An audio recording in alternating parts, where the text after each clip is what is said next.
muted themselves because we're getting a little bit of echo there. And I know we'll have people joining, and we may have to remind them once or twice, but go ahead. Why don't you go ahead and continue now? Yeah, it might be echo from me. Do you still have echo? You're not as clear as you usually are, but it's pretty good. Let me move to another meeting room. It's just gonna be fast. I just have this big empty meeting room, and it sounds like I'm in a basement or so. Let me just go to another meeting room.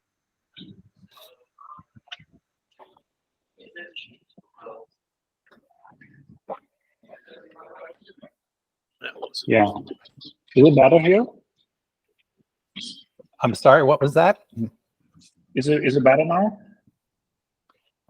It might be, but I think it's okay. Let's go ahead and proceed. Yeah, sorry about that.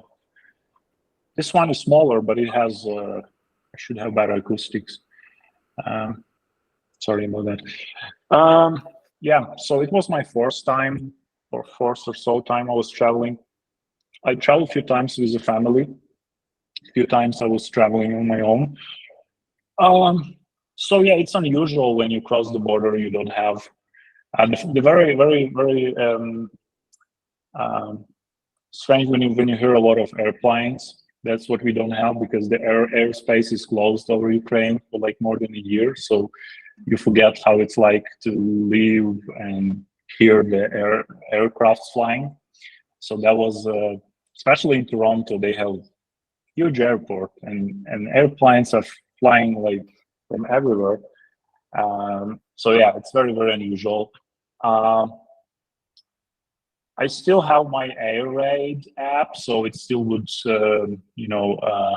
start the Air Raid Siren on my phone whenever I'm abroad. So I have to mute it for my trips.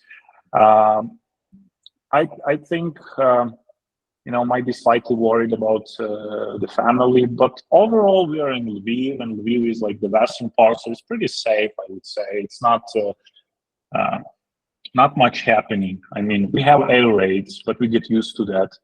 And air raid sirens, but something like a rocket approach our area might happen like once a month or twice a month. And most of the cases it's intercepted by the air defense. So it's not that common. So people normally don't react to the air raids these days. So there are some government institutions they have to shut down. So if there is a school, if there is air raid, they have to shut down. So they either move kids to the basement, or they call parents to come and take them. And there is a big trouble with the air raids these days, that Russia has this couple of hypersonic missiles. They call it Kinzhal, and according to our intel, they have like 50 of them. So that's not that many. They have like 50 of them, but they're like super fast. And when they shoot them, it takes just like 5-10 minutes to reach. The normal rockets, we have like 30 minutes to an hour until it reaches. So there is enough time for the warning. But with this hypersonic, it's very, very fast. And there is one particular plane type that can carry them. So our air defense system actually triggers the air raid sirens throughout the whole country as soon as this plane only goes up in the sky. So they don't wait until it shoots anything, because if that shoots, it's like 5-10 minutes, not enough time to react, right? So they kick off the sound as soon as this jet goes in the sky. And so what Russia did, they moved this jet to Belarus, and they are running daily trainings with this jet. So they just kind of, playing with us. So they fly like twice a day, and we have this nationwide air raid sirens throughout the whole country, like every day. Like might be 1 hour for a flight, and that's what. So they no longer have many rockets left. They're not shooting that often for the last couple of months. but they just flying this this jet that carries this hypersonic kinjals, and you know, they just doing this risk, and that's very inconvenient. So we are laughing like someday we're gonna shoot down this plane and it will be a national holiday, because it's like, you know, every day, especially if you have kids, you have to go to school, you have to pick up kids, and it's like every day it happens, like once or twice a day they're doing this, probably some training flights, something like that, and we just have the red zone throughout the whole country. And so how does that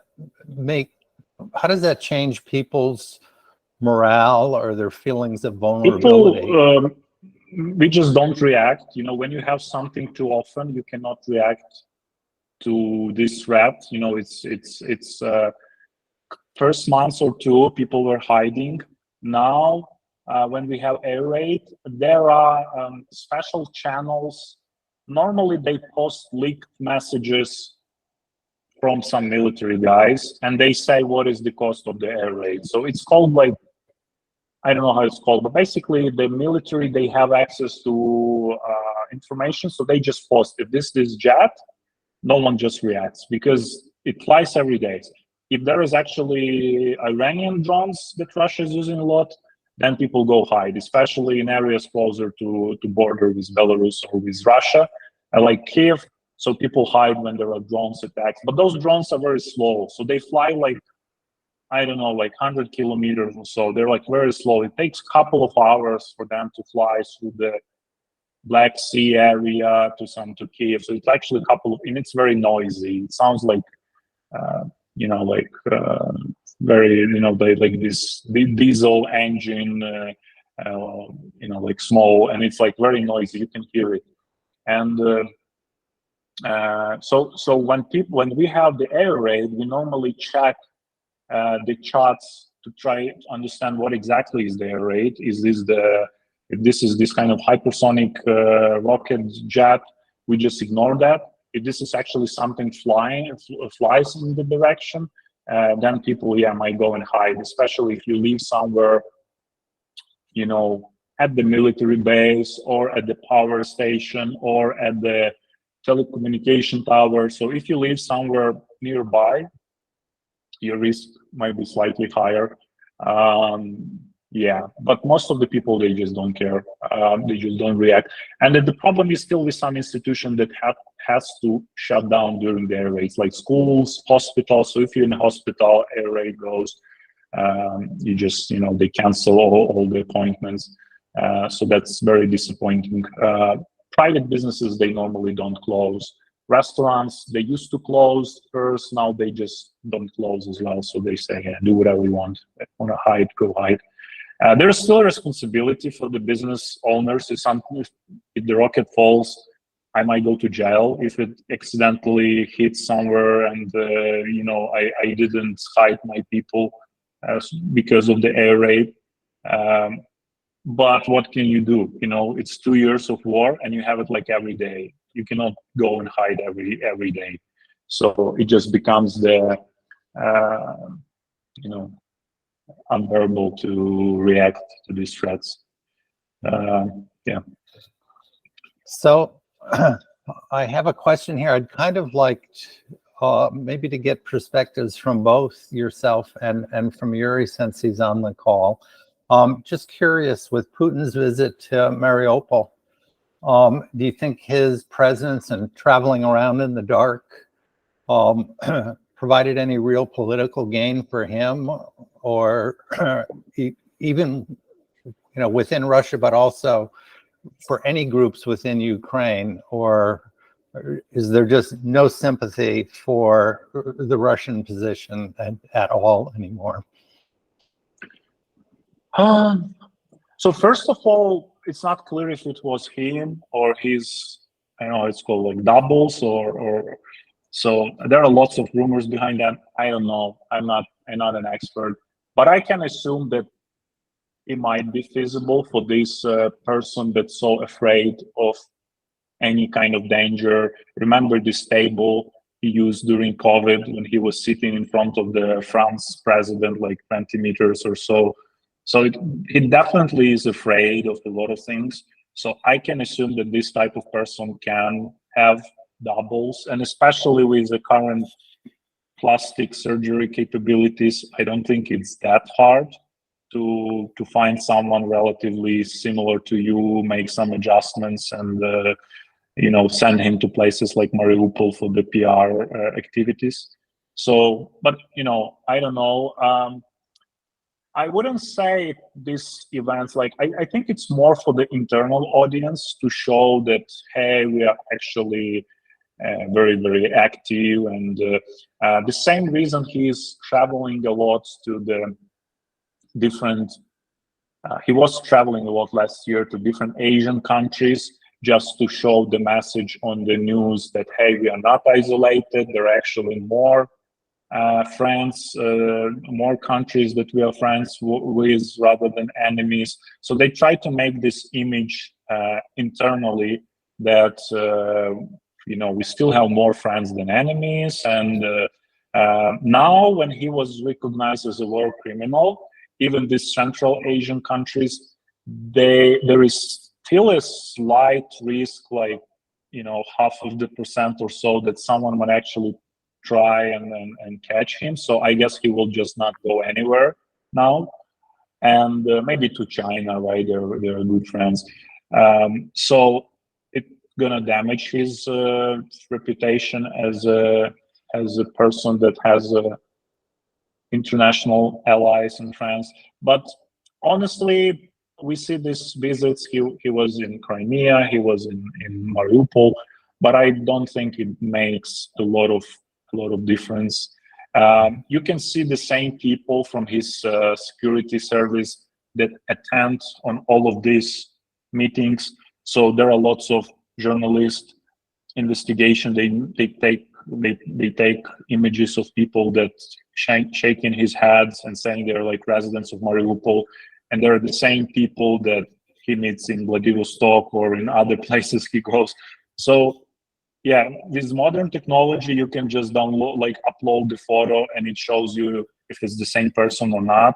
So there are lots of reports like that, where there are mainly like 10 or 20 people, that always the same people that he meets in different parts of the Russia and occupied territories. So everyone knows that, and it doesn't make much, I would say. Yeah. And so Yurii, what was your reaction to it? You just kind of scoff at it, or does it cause anger, or is it just something to ignore? Let's describe that feeling, because this is our city, our people live there, and yeah, basically it be anger, but it's still, as Ivan told, like it was mostly for the message, not for the people that live there. That the Russians consider those people like their people. It was just to show that he's doing something. He's doing something and he's supportive, but it's just a picture.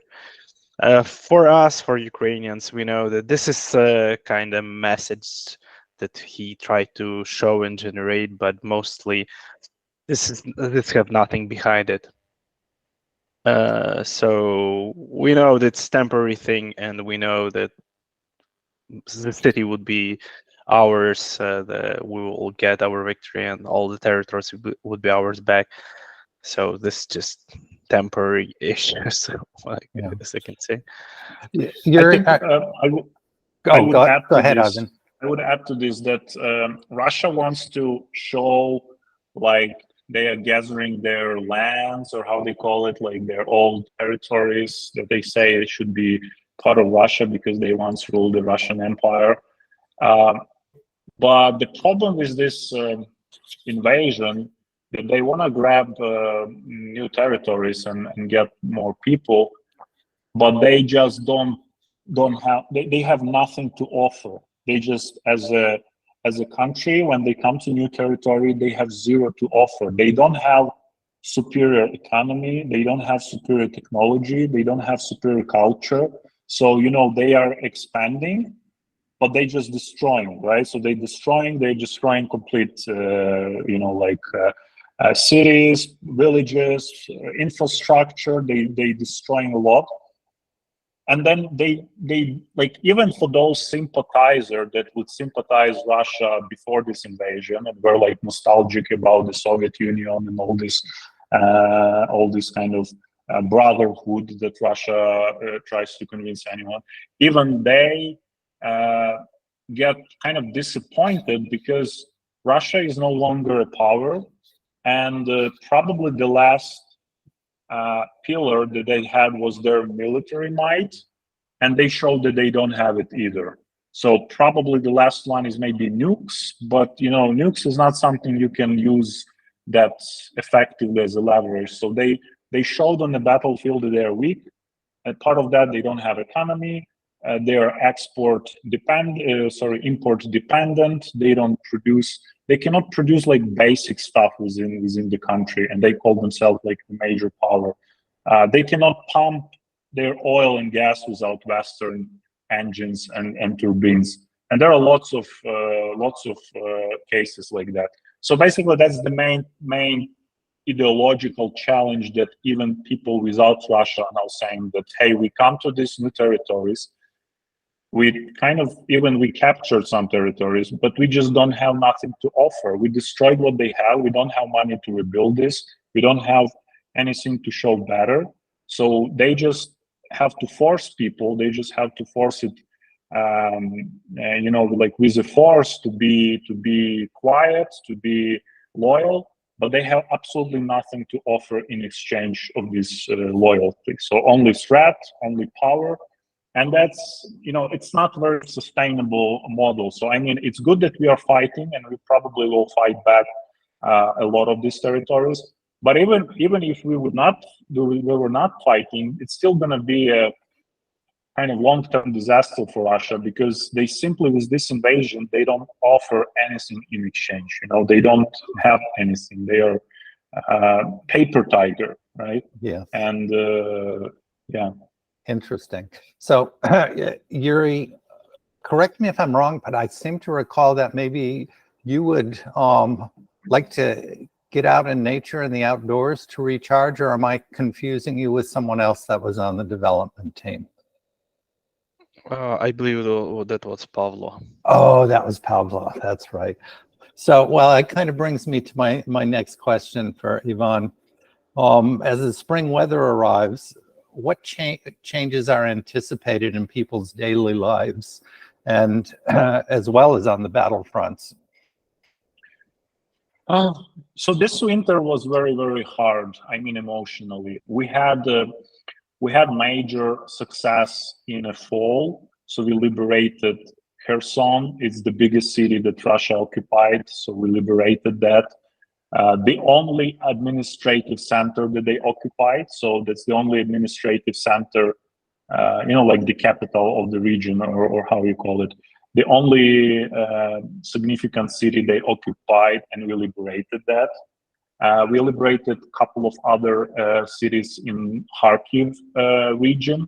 So it was very kind of dynamic and positive in the fall. Then winter came, and of course, it's harder to fight in winter. And Russia launched a lot of attacks on our infrastructure. So we had a lot of power blackouts during winter time. Now it's all fixed. So I guess for like a month or so, we don't have any blackouts throughout the country. It's all fixed. All electricity is in place, both for people and for businesses. So I was quite amazed how they restored it, because Russia destroyed a lot of infrastructure. So as of a month for now, we are completely with electricity. And you can imagine, it's a winter. You don't have a lot of lights anyways because it's winter, and then you don't have a lot of lights because there is a blackout. So you go out on the streets, there are only lights from cars. Everything else is dark. And we would have like half a day without electricity. Normally for business, yeah, we had generators. We were fully operational. But I mean, you go out after the work, you go out on the street, everything is dark. And we did not have a lot of success on the battlefield. It was more like this moment, war of attrition, where both sides were fighting head to head without significant gains. And there were a lot of psychological information from the Russia launch during the winter. There were lots of scandals exposed. So I mean, like, there are some scandals here and there, but they were like very concentrated in a very short period of time. And it was kind of obvious that this concentration was not random, right? And so they kind of launched, like, they completed this psychological pressure with that we had not enough lights and electricity, and very people had tough conditions with the heating, etc. And then they run these psychological attacks. So there are, like, even now it continues. There are lots of bots on Facebook and other social media that repeat the same message, like, hey, government is stealing, and why our kids are dying. Zelensky become like a billionaire. So it's like all like these kind of Russian narratives that they want to spread around and show people like everything, like we are doomed, so we better not continue fighting, but just accept the inevitable. And it was just a massive. So I mean, if you pay attention to events, I guess every country has this when there are major elections. So like few months before major elections. So if you use social media a few months before major election, or you meet friends and family, everyone is like super energized, and they all are in a different information bubbles. So they all starting kind of throwing arguments on each other. So if you compare this, like experience few months before major elections, that's the level of psychological, informational pressure that we had during the winter. So it was very, very tough. But now the day is longer, and it's warmer. The electricity is back. People can recharge. We have mountains like 50 kilometers from here. Many people go there hiking like over the weekend or just for a day. So the sea is not reachable for us, as like sea is close to the Crimea, so it's not the safest place to go probably, but many people just go to different lakes and mountains, and some people just cannot rest. Many men have a problem with that, because that's a big psychological problem. There are many people dying, many men went fighting.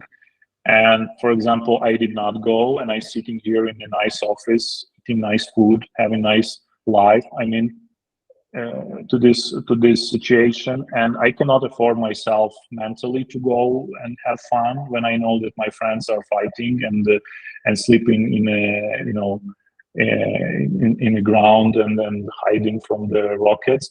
So it's kind of, even if you have this possibility, it's still the pressure that you cannot allow yourself mentally. And I see a lot of these problems, especially in men, that, like there are many women fighting, but, for men, it's like, it's conscription in place, mobilization in place, and some people are going and fighting and dying, and some people are not. And some people say, but we bring money to the economy, we pay taxes, we continue doing business. But it's not the same as going and dying or losing both of your legs. It's not the same level of commitment. So I think, so that's kind of mentally challenging, and especially for men, I see it a lot. So I'm sorry, but I have to interject a little something here. Absolutely. So I didn't know anything about Ukraine until I started working with Sally's team and your relationship. And, when she first asked me about going with the Ukrainian software development team, I was like, hey, I really don't know. I hear they got some great hackers over there, but I was ignorant. And then after working with your team, it became obvious very quickly how much prowess and skill you folks have in technological arenas and just your overall capacity and resilience. And you know, I think that the work you're doing is very important. And actually, I think that the war has now made people familiar with Ukraine and your resilience and your ingenuity. And when this war is over, I think the work that you're doing will actually make a huge difference in bringing back the economy at that point in time, because you will have the exposure to the world, but you'll also have the track record that you folks are keeping in place. So I just wanted to give a shout out for the work that you are doing. Yeah, thank you. And I'm curious, because we have in our local area, we've noticed some Ukrainian professionals who have relocated here. Do you think there's been any significant loss of talent or brain drain out of Ukraine because of the war? Or, you know, do you expect that to return if there has been any? It definitely happens. I guess that's normally what happens in this type of situations anywhere in the world. And Ukraine is not an exception. So people that have ability to go, they go. And normally you cannot blame these people. The big question is what we as a country can do after our victory so people want to come back. And I think that's the biggest discussion right now. So no one blames people that left, right? Some people might left illegally. So, I mean, it's not, the border is closed for men between 18 and 60 years old. When I travel abroad, I have to apply for a government permission as I'm running a business. So they give me like 30 days permission to go out, and I have to return them. But for majorities of people, it's not. I mean, there are certain people. So if you have a certain illness, or let's say you have 3 kids, so you're not applicable for army because you have 3 kids, and that's for government, it's a big risk. And there are different categories where you actually can't really travel. But I would say for the majority of people, it's not. And there are some people that, you know, might bribe someone to leave the country, might kind of buy some medical condition to show on the border. So, I mean, it happens in this type of environment. And I would say you cannot blame it. But yeah, the main question, how we're going to rebuild, and how these people will be back. I'm sure many people are willing to get back. It's a very big question how this war gonna end. And what we are afraid of and what we don't want to have is some kind of solution that's in between. It definitely gonna mean the second war. So if we sign some kind of agreement without clear definition, what happens with these territories. So, I mean, even at the end of the day, we will not be able to get all the territories back, but okay, let's say they keep Crimea. But if we don't have the complete resolution, like Ukraine becoming part of NATO, or someone is stepping in for the military security, and then maybe Crimea becomes like independent country or whatever, unmilitarized, or like different options, but not the frozen conflict. So if there is again like a frozen conflict like we had from 2014, it's going to be certainly it's going to be next war. So I'm sure most of the people, they will not come back, and even more people from here will continue leaving, right? So I told you last time that, again, for me, if there is like a frozen conflict, I may not be that confident to growing my kids in this area, because that's why Russia is doing these cold conflicts all around the world, to penetrate it later, to corrupt these kind of fake governments, to use it as a platform for invading neighbors, and lots of different things. And Yeah, so that's a very, very big question. That's what's Okay. the main Yeah. argument of our government. Yeah. I see Yurii has his hand up, might have wanted to comment on this. So was there something you wanted to add, Yurii? Yeah, one thing that I want to add, I know some people that were living abroad already, like before the war started, and they were basically all over Europe, maybe Canada, some Mexico, and they had a willing to go to US, but US visa was hard to get. And after the war started, US started support Ukrainians in different ways. One of them was easier visa process for the people for the refugees, basically. And many people which were living abroad already moved to US and Canada as well, as they have a similar program. So you maybe are seeing those people which basically haven't lived in Ukraine for more than a year. I guess it's not a problem for US because US requires you to live in Ukraine before February 22. So that's the case with Canada. So many people. So for example, there are people, Ukrainians that live, let's say, in Poland for the last 3 years. They were doing some job in Poland, and now they can easily go to Canada. So they use this opportunity. So there are some type of people that are easy to travel wherever is better, you know, like social package or whatever. And many of them use this. And a lot of people in Crimea use their Ukrainian passports to go to different places around the world, claiming, you know, they're like refugees. So there are different people, but yeah, there are also many people coming from Ukraine. But you asked, I was in Canada, and they are, I met many people, many Ukrainians out there, and I think it's, they are a bit overwhelmed with the amount of Ukrainians, and especially those people that are like, I wouldn't call it like gold diggers, but maybe it's a similar term, right? So people that were not living in Ukraine for like 5 years, and now they have opportunity to live in some country. You know, they were living in one country, and now they are going to another country. And in Canada, it's a problem because they didn't put this limit on the. So US are not allowing you to use this program if you were not living in Ukraine before the war, right? Which is logical. Canada didn't do this step, so a lot of people exploit the system, which is, you know, shame on them. But I guess what can you do? There are always people that use it.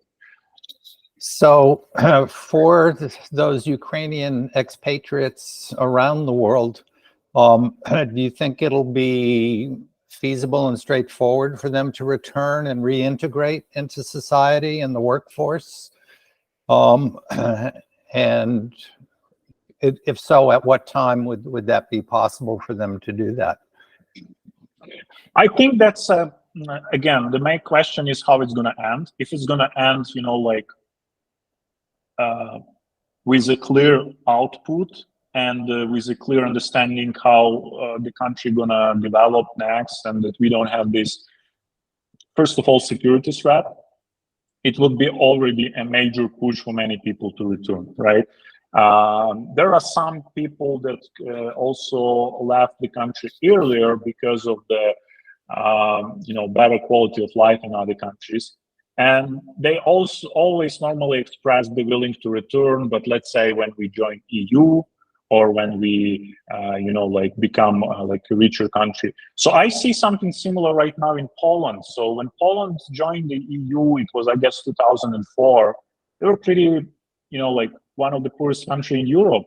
And many people from Poland left country and went to Britain, went to Germany. It became easier for them to work abroad. Now Poland is becoming one of the richest countries in the EU, and they are doing very, very well. And there are many people from Poland that are returning. So it's like 5 years, 10 years after that. They still have like Polish passports, so they still can use, you know, like normally when you have a passport, you can easier buy land or open business or do different stuff. And they're just reasonable people. So Poland now gives you maybe more opportunities than Britain in some cases, right? And if you have Polish citizenship with you, you can return and you can, you know, start a business easier, and with less risk. You can have a credit in a bank easier than in Britain. So I mean, people that leave, they probably not gonna get back because of some patriotic feelings. It will depend how we grow as a country, how we fight the corruption, how we enter European Union, and, you know, increase the quality of life. We had the demographic crisis before this war, and that's a big problem. So we have to figure out how to ask people from other countries to come to us and how to integrate them in our society. That's just the problem we have to solve. We cannot, it was a big problem before war. Now with the war, when many people left and many people died and, you know, injured, we're gonna need more people, right? So that's another challenge. How are we gonna make this happen? How are we gonna make certain immigration programs, or maybe some business program for some temporary immigration from maybe even, you know, like Western countries. So it's not necessarily going to be like the poorest people, but what type of conditions we make for people to come. That's becoming like absolutely critical. It was a big problem before war. With war, when like millions of people left and many died and injured, it's even more critical. So I guess that's going to be one of the biggest challenges, a part of security challenge. That's going to be like this demographic challenge, and how we can attract, you know, some immigration that's going to be constructive. You know, it's very easy to open the border and invite everyone, but how do you want to make it like constructive and keep the country developing? Yeah. Well, again, I say your company heuristics, your reputation of your company and the work that you do, and the fact that you're still getting out and reaching into the world, I think is an important part of all that. I have come to the end of my questions here. So if anybody does have questions and want to raise their hands, I see Sal has her hand up. But if we run out of questions, there might be other things that you want to make us aware of today. But Sal, why don't you go ahead? Well, I'd like to reiterate what Michael just said, that you could deliver to us a major piece of software, writing code in a basement with generators running, and deliver on time and with quality. I mean, I really respect that. And if anyone is related, please share Ivan's company opportunity. And Yurii was our developer and just did a fabulous job. Thank you, Yurii. Netflix is running Servant of the People, which was the Zelensky, it's all in Ukraine with English subtitles. We have really enjoyed it. It is a comedy, but there's an underlying view of corruption prior to, let's say, 2014 or the year 2000 and the Orange Revolution and so forth. I want to know if, I know, Ivan, you and I corresponded, maybe you haven't seen all of it. And I encourage everybody, if you have Netflix, because it's very funny. I mean, he's a great comedian. And to see him go from a guy in a suit and being a comedian to a green fatigues and being a leader of your military is also shows the strength of him. If that corruption that is somewhat comes up every once in a while, how Ukraine is reformed, but there's still, the church has got its issues, the Orthodox Church. Can you talk a little bit about what I'm trying to get to in terms of what we see and the oligarchs and culture? Yeah. So let me start with the church. There is a lot of media, you know, like information about Zelensky pressuring the Ukrainian church. Maybe you heard it as well. Basically, it's driven a lot by the, you know, like Russian propaganda. They're pushing this message. So Ukraine has different churches. We have you know, like Orthodox. We have Catholic. We have like Islam, and also the Crimean Tatars. So the native Crimeans, they are Muslims. So we have big community of Muslims, mainly big from this area.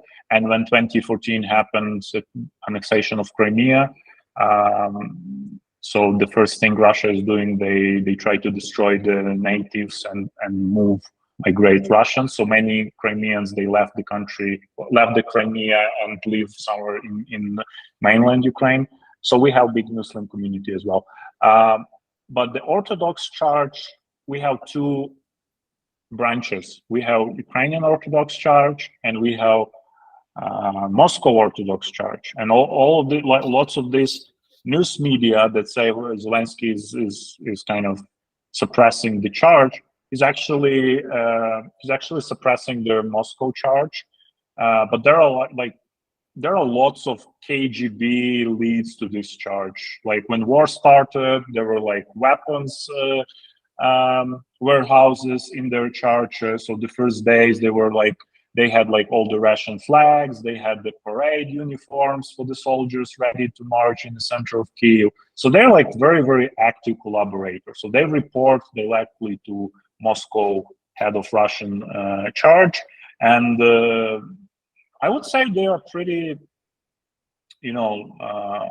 it's hard to touch this because why politics touches religion, but when they hiding Russian soldiers in their basements and when they having weapons and Russian passports, it's kind of not just religion, right?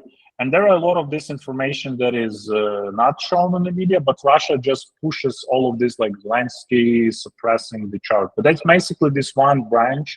And when there is a Sunday mass, they sing like Hali Putin and say Russia and all that crap, and it just out of the what's happening in the real life here in Ukraine. So many people, they have the major cathedral in Kyiv, in the central of Kyiv, that's under their control because of during Soviet times. Of course, Soviets would suppress all other churches and they created this Russian church to control the masses. They understand that they cannot destroy all the church, so Soviets created the Russian church, and all these top leaders of Russian church were like KGB agents. So that's like a very long story, but I mean, like Ukrainian society was asking president to shut them down like long time ago. And it was always a problem for politicians because no one wants to touch the charge. And now when there are lots of evidence that they have all this kind of Russian passports and Russian propaganda spread, it become a bit easier opportunity window open for politicians to finally solve this problem. And regarding the oligarchs and corruption, so this problem is present. I think it's not that big as it was before war, but even that was,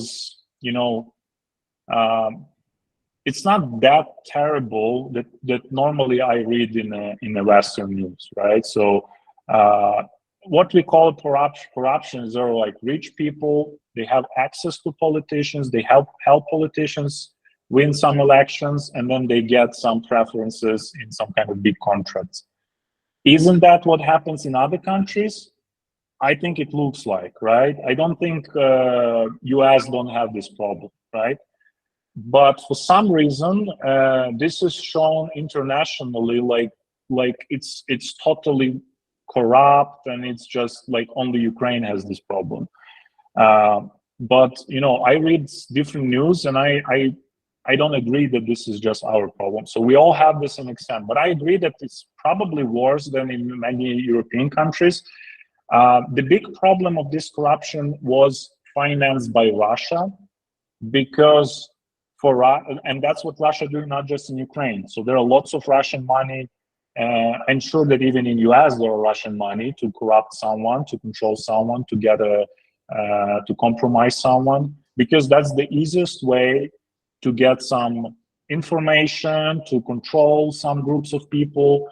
And especially on the neighbor countries, Russia is doing this heavily.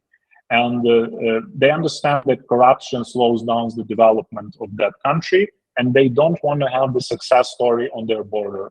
They don't want to have the country that had the same past. So by 1991, we were the same country, and now suddenly, in 2021, it was the first time in history when Ukrainian average salary equalized with Russian. So Russia was also always slightly richer country, and then in 2021, our average salary equalized, and it's very kind of bad information for Russian politics to, you know, how can it be they have revolution in 2014 and they didn't starve from hunger, but they just started living better.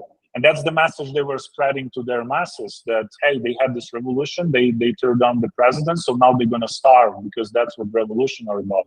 You first get rid of your godly president, and then next year you're going to starve. But it didn't happen, and it's kind of breaks all their propaganda lines. So, I mean, a lot of this corruption happens from the pro-Russian political parties, pro-Russian politicians. They are bribing, they are buying, and I hope that with this war, it will get lower their influence, and definitely Russia is becoming poorer, so they don't have these resources to spread around on all of that.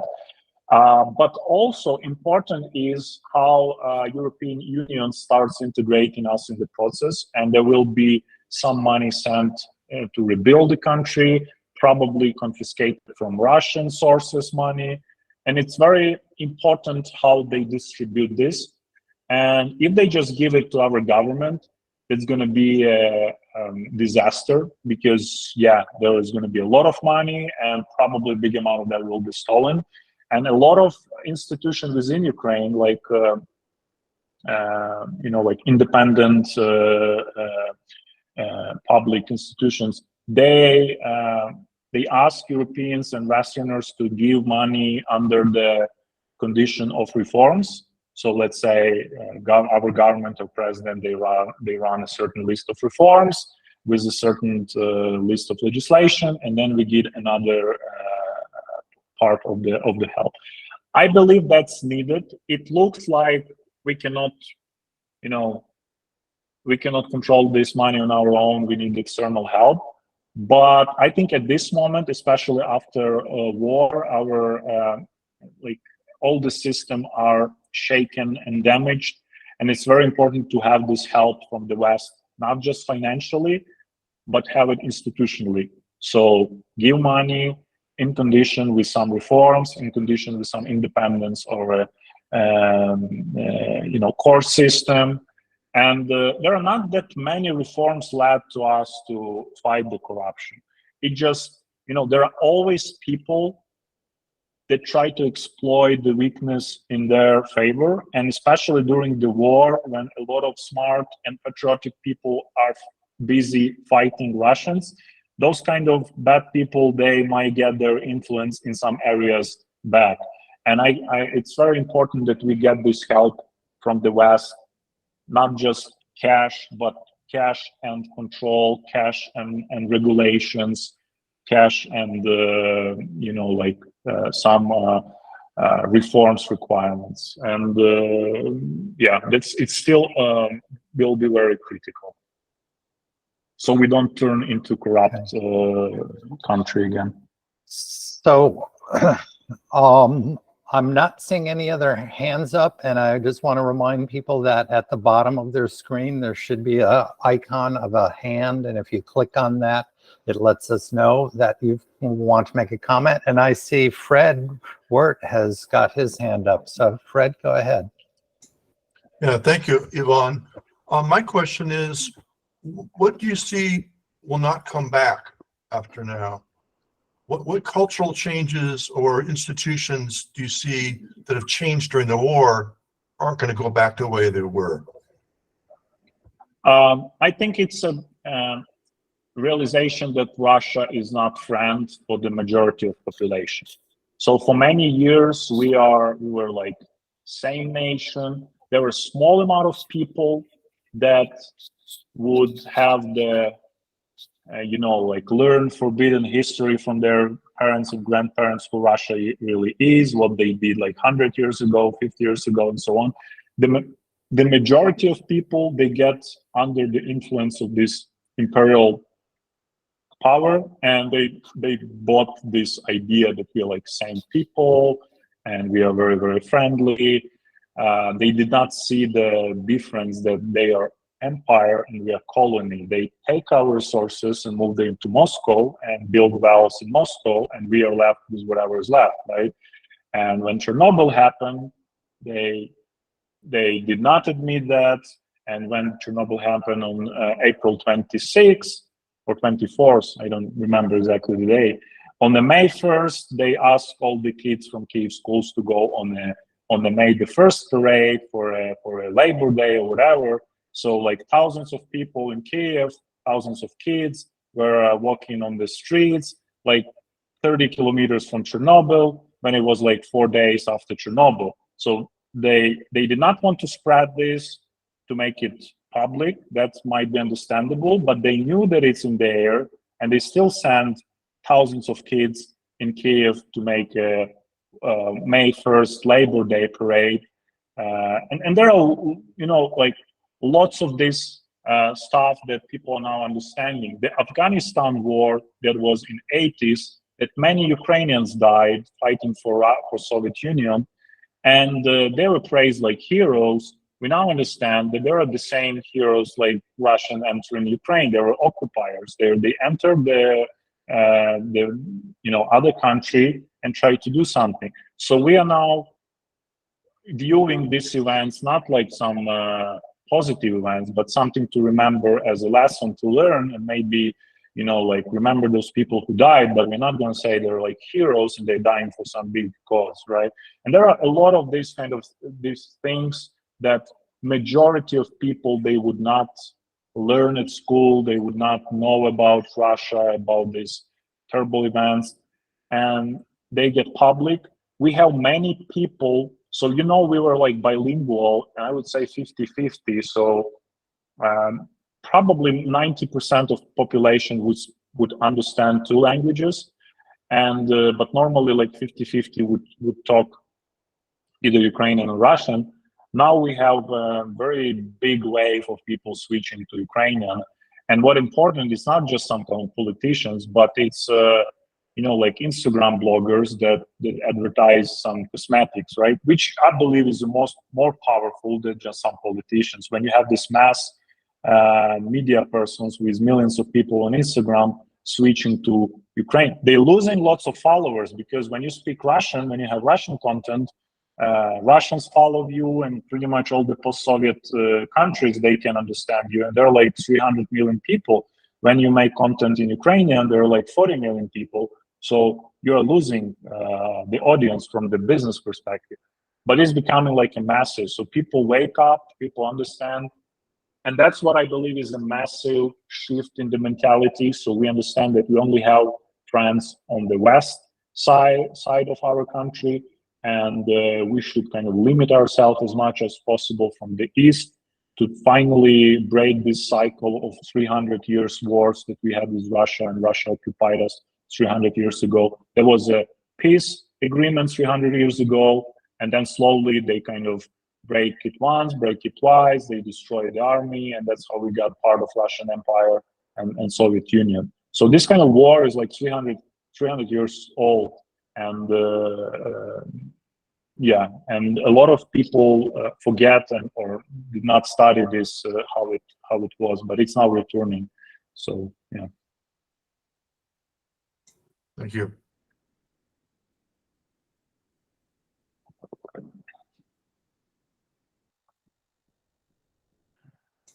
Michael, you need to turn your microphone yeah, one more on. question. Thanks, Michael. Sorry about that. I was just checking to see if anyone else had their hands up with any other questions. I don't see that. I'm wondering if either Ivan or Yurii might have something they wanted to toss into the conversation before we come to the end here, which is just a couple minutes away. Yeah, I want to thank you all for your support, and United States is the biggest partner that we have here, and despite all the complexities that this war has to all the world, the support continues. And I would say we were very worried at the beginning of the war that there will be no help, but or there will be not that many help. Yeah, of course, we would like to have more help, but that's what we get from US and from other countries. It's enormous, and it saves lives, and it gives us a chance to finally win this war, not just have another frozen conflict. So it means a lot to us, and United States and President Biden are one of the most popular and trustworthy politicians in Ukrainian society right now, and yeah, so we will remember this for a very long time, and that's critical moment for our history. Events like that, they don't happen every year, and we understand that this type of events, they really show who are the friends and who is the enemy. And yeah, we want to be part of this kind of free world group. We show you a lot of images how people fight and die for the freedom. I think most of you or most of your society, they don't remember that because it was before you were born, and it's kind of very easy to forget about this and start losing this kind of feeling what it's like to fight for the freedom, because you were born in a free country and you always had this freedom, and it's very easy to become to lose this, right? So I hope this is what we do serves a bigger cause for the free world, to remind everyone that is freedom is not just the word you learn in your in school. It actually has a very, very direct consequences on how you live, how your kids gonna live, how your grandkids gonna live, and it's very important to keep this to keep this institution that keep us free. And yeah. Oh, thank you so much for that thought. Very, very important, and a great note to end this meeting on. And I do want to thank everyone. I know we had a problem with the link this time, but still had a good turnout. I wasn't able to forward the new link to some of the folks I had invited, so I'm impressed that we actually all managed to get here when we did, and promise to do a little better next time around, and make sure we test that link first. But thank you all for your time and participation, and wonderful to see both of you from Ukraine today, and we hope to talk to you again soon. Thank you, Michael. Thank you, everyone. Thank you. Thank you, everyone. Have a great weekend. Bye-bye. You too. Bye now. Thank you. Thank you, Yurii.